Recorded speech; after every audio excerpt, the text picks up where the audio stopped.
My name is Daniel, and for 10 years, I've received a letter every year on the same day, my birthday. Each envelope came in the same pale blue paper, sealed with the same neat handwriting, and each one was signed by Emily. Emily, my wife. She died 10 years ago. The first letter came a week after her funeral. I remember holding it in my trembling hands, the ink slightly smudged, like her tears were trapped inside.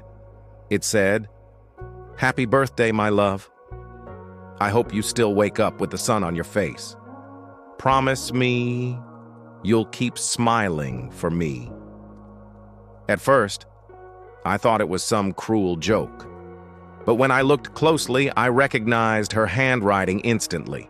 Small, rounded letters, the way she always wrote my name, with a tiny heart above the I. I cried that night. Not because the letter brought her back, but because it reminded me that a part of her had never left. Every year after that, another letter arrived. Always on time, always signed, "Forever yours, Emily." The second one said, "If you're reading this, it means you made it another year. I'm proud of you. Don't stop painting, Daniel. The world needs your colors." She knew I stopped painting after she passed away. I couldn't bring myself to pick up a brush. Every color reminded me of her laughter, her red scarf, her green eyes. But that letter made me paint again. By the 5th year, I started to look forward to her letters more than my own birthday. Each one became my reason to keep going. But something changed on the 6th. The handwriting was shakier, the ink a bit lighter, and at the end, there was a new line. "When the time comes, follow the last letter." It haunted me for months. Follow the last letter? What did she mean? On my 10th birthday, since she'd been gone, I received the final one.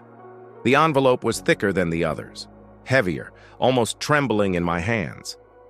I sat on the floor of our old living room where she used to read to me. I opened it slowly, afraid of what last really meant. Inside, there were 2 things, a letter and a small folded map.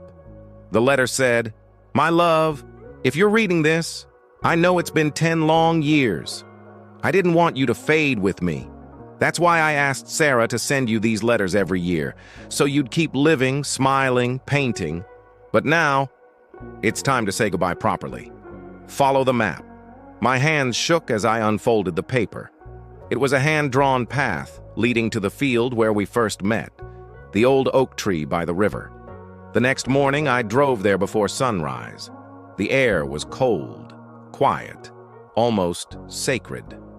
And there it was, the same oak tree still standing tall, with sunlight breaking through its branches.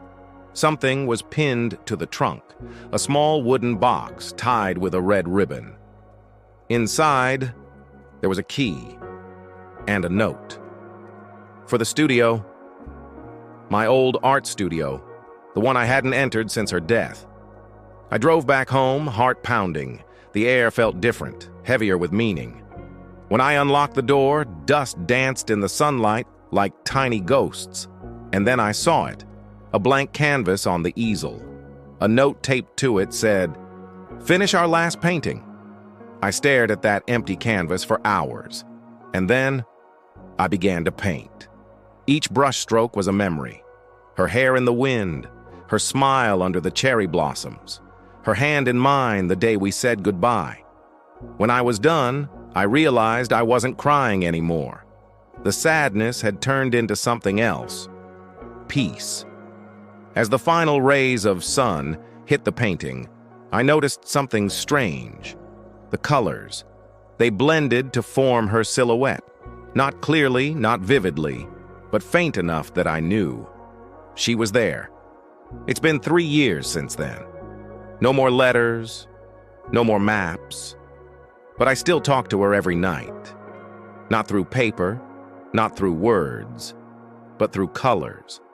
And sometimes, when I wake up early and sunlight touches my canvas, I swear I can still smell her perfume. jasmine and paint. She's gone. But love like that, it never truly dies.